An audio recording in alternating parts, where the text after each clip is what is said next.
So today I have made it to being a mom of a 16-year-old. Been a mom for 16 years.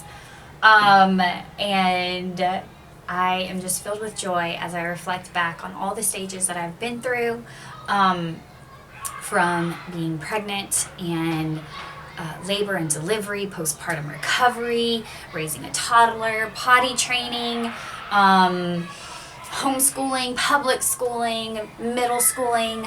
Now I am high schooling and dual enrollment, which means he's going to college also. So I have lived through quite a lot in that time. And I've been reflecting. One of the things that has struck my heart so hard right now is that somewhere along the way, when the older children were in their younger years, Yah was able to open up my eyes and give me a tiny taste of a vision of the fact that two things. One, my children are eternal beings, and that means they live forever. And the work that I do in association with that is so important, and it is one of the only things that I will do on this earth that has a lasting impact. And I was able to catch that very young, and understand this idea of not storing up my treasures here on earth, but storing them up in heaven, and choosing to do that through my children at a time when it's kind of not really normal to have a lot of children like what we do. And the other thing is that it's a season. The season of motherhood is one that when you become a mom, you take on. And that is it's all very similar seasons. If you're a mama, you have a very similar season to me, but nonetheless, it is still a season. And I've just chosen to maybe extend my season a little bit, longer than what some other moms have, but he really imparted to me that it's a season. It will only last so long. Summer only lasts so long. Fall only lasts so long. Winter is only so long. And spring is only so long. And so is the season of motherhood. It's only so long. There will be a day where my children will be off into the world, living their own lives, and that seems unfathomable to me.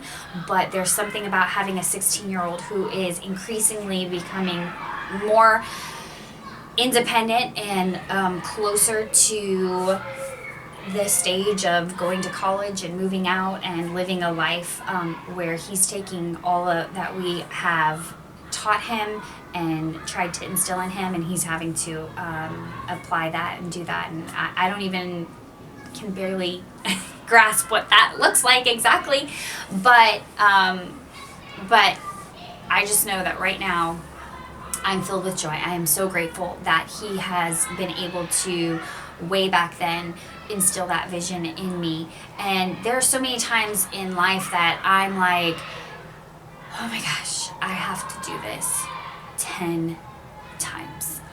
And on this day, in this moment, I am so grateful that I get to do this 10 times. I get to arrive at a child's 16th birthday, then an 18th birthday, then sending them out into the world, marrying them off, seeing their children. I get to do this 10 times. And that is truly a gift and truly a treasure. And make no mistake, it's so hard. It is so hard. If you are a mom, you know that. It doesn't matter if you're a mom to 1 or if you're a mom to 10 or 12 or 15. It's hard. And there's something about the crushing and going through the pressing. Our lives are like the olives that go through the crushing and the pressing in order to produce the oil. And when we see in scripture talk about this little light of mine, I'm gonna let it shine, or any sort of light, that light is happening because there's oil present that is being allowed to burn up. And the oil happens because there has been a crushing that has happened. And so when I am rejoicing over the fact that I've made it 16 years, I'm really saying I've made it through 16 years of a crushing, 16 years of oppressing. That oil has been squeezed out of my life, and that I get to use that oil now in return to be a light to bear for Him, for His glory, a light to shine for other moms, other people to see, hopefully.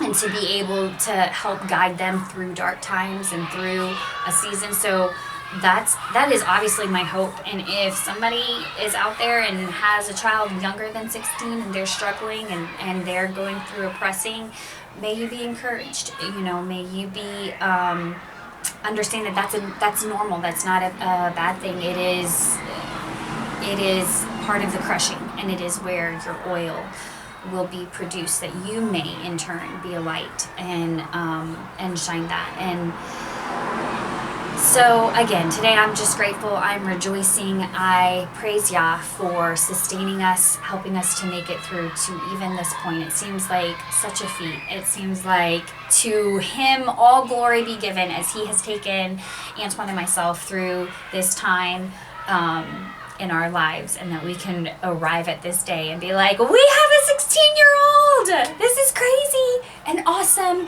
and wonderful, and only a testimony of His faithfulness and His goodness.